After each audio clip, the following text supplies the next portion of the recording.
नमस्कार मित्रांनो, आपले स्वागत आहे सिद्धी समर्थ एज्युकेशनच्या परिवारामध्ये.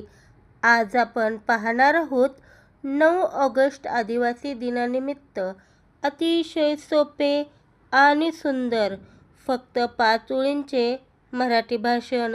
चला तर मग सुरू करूया. सन्माननीय अध्यक्ष, व्यासपीठ आणि माझ्या बालमित्रांनो, सर्वांना सस्नेह नमस्कार. दरवर्षी 9 ऑगस्ट हा दिवस जगभरात जागतिक आदिवासी दिन म्हणून अतिशय उत्साहात साजरा केला जातो.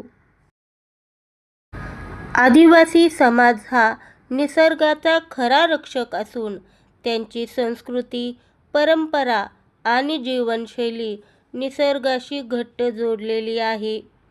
जल, जंगल आणि जमीन वाचवण्यात आणि निसर्गाचा समतोल राखण्यात आदिवासी बांधवांचे योगदान खूप मोठे आहे.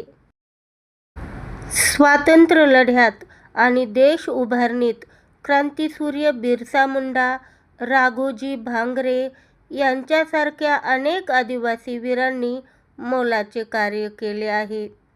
चला, या शुभदिनी आपण सर्वांनी आदिवासी समाजाच्या संस्कृतीचा आदर करूया आणि त्यांच्या हक्कांचे रक्षण करण्याचा संकल्प करूया. एवढे बोलून मी माझे भाषण संपवतो.